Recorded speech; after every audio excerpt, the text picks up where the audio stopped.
we've got Professor Nigel Balmer in the room with us. He's well known to most of you. We were delighted when he joined the VLSBC team earlier in the year as our inaugural Director of Research, but of course prior to this he led the Victoria Land Foundation's research team and spearheaded the PULSE research.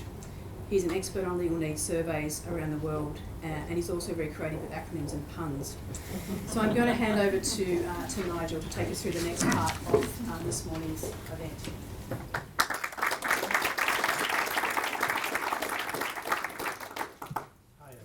So I just wanted to say a few words today about some of the work that I've done over the years and why I keep returning to housing problems as a focus.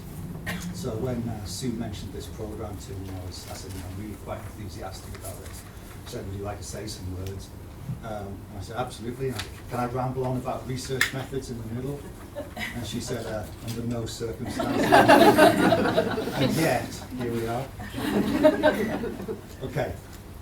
So, yeah, there's a lot of law around us, and there's a lot of justiciable problems. So these are how we normally talk about problems that can have a legal solution, have some sort of legal framework around them, whether or not that's used. And they relate to pretty much anything you can think about. So they relate to housing, consumer problems, debt, neighbours, etc., etc. They can be relatively trivial. They can be amongst the most challenging things in people's lives. They often come in clusters, so that's led us to think about co-locating, integrated services. Sometimes people think they're legal, frequently they don't. Frequently they think they're anything but. Sometimes they involve the law, either legal services or processes. So this is the bit where it pokes up above the fog of law. I'm trying to get some traction for this term here. Feel free to use it though. Rendered housing and homelessness problems are definitely amongst them. Okay, so I've been looking at these justiciable problems for coming on 25 years now. And in doing this, you see a whole range of groups of people or groups of problems prioritised, deprioritised, funded, defunded. Sometimes it's chance that drives this, sometimes it's choice, sometimes it's based on anecdote, ideology. The odd time it's even research evidence that brings a tear to my eye when that happens. It's rare though. And I'm enthusiastic about housing on the basis of research evidence for 5 reasons, each of which have been used to justify funding for things, but I think housing, you really see it, housing's at the intersection, it brings all these things together and makes a really good case for why it focuses on them. So that's they. So vulnerability, volume, severity, disadvantage, impact, and I'll give a quick example of each of those in turn, which together show why housing's a good place to focus. So vulnerability. So this is before housing problems exist. So your housing circumstances alone relate to your likelihood of experiencing problems. Right, so we've got the green bar, here's people, this is the PULSE survey that Fiona mentioned. The green bar is people who own their homes, the blue bar's mortgages, and the red bar's rent. So you can see, particularly for housing, no surprising, those renting many more problems, but also many more problems to do with government payments, family problems, more employment problems, debt money, etc. So more problems of a range of different types. It's not just about housing, and other housing circumstances can make it much worse. So this is a study that I did way back in 2001, and what we have here, we've got the 2001-2004 surveys are both just standard population legal needs surveys. The other one is a temporary accommodation sample. So we went and surveyed some people who lived in hostels, boarding houses, B&Bs, hotels. And straight away, based on their circumstances alone, you see absolutely extreme problem prevalence. I can't even get the housing renting on the scale. It would actually be about over here.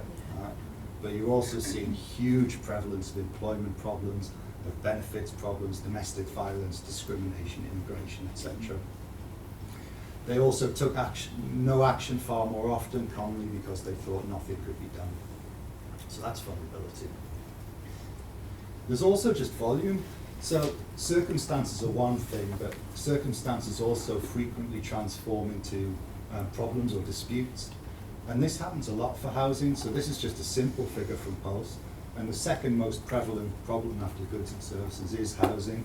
And if you multiply that up to the population of Victoria, that's about 1 million problems over a survey reference period. So there's simply a lot of them. That alone is a good case for funding. But they can also be severe. Okay, survey methods.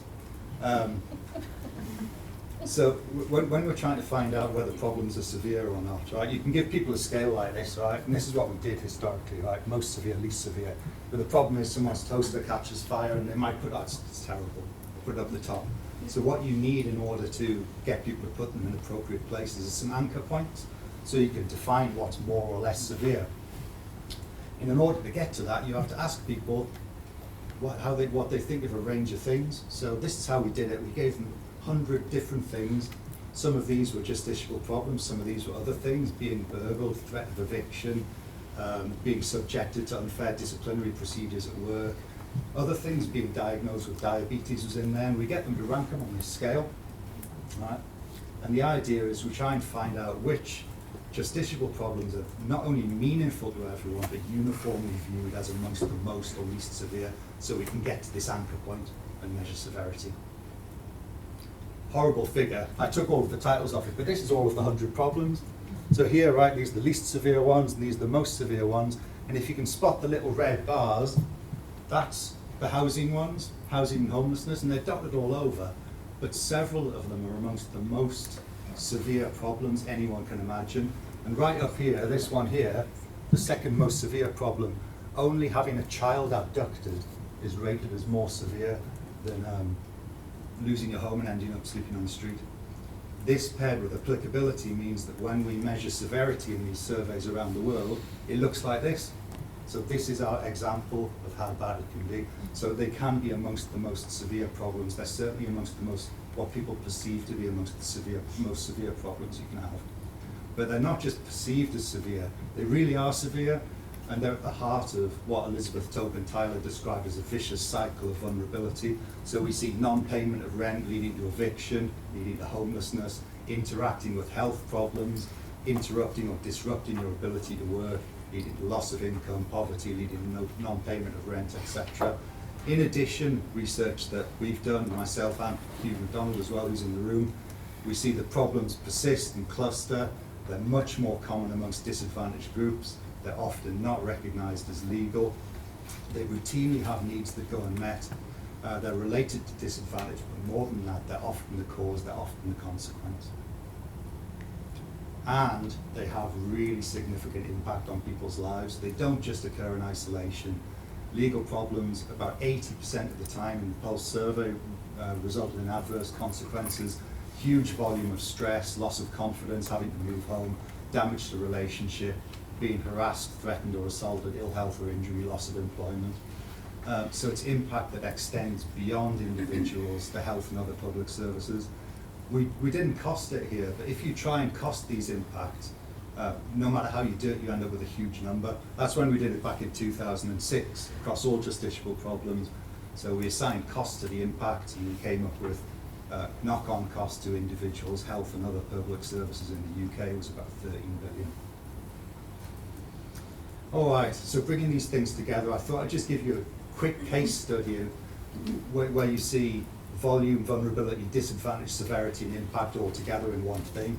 So this is a survey I did back in 2011, 2012, a survey of young people in youth advice settings in England and Wales. And these are the problems they reported. All right? So there was over 60% of them coming up with housing homelessness problems alongside a range of other things. So for some disadvantaged groups, such as these, housing problems really are the heart of their problems, so finding a solution to them is really core, and that really is volume. But on top of that, in this study, we also captured mental health using General Health Questionnaire, commonly used screening device for mental illness. And we can see here, here's the young people in advice settings, here's other people in surveys with legal problems, here's the general population. And this 2/3 here represents cases of mental illness. So they're turning up, nearly all of them have got housing problems, and 2/3 of them have got what we regard as a case of mental illness, and staggering differences compared to other people. The only groups we could find that were comparable to this were those in the midst of family legal proceedings and those who recently lost a partner. So that's severity. All right, so they're at the intersection. Housing situation makes you susceptible to problems. They're routinely experienced, but they can be far from routine. They can be amongst the most severe problems imaginable. They're tied to disadvantage, but they can be both the cause and the consequence, and their impact can be absolutely staggering, with a profound impact on your health, your wealth, your relationships.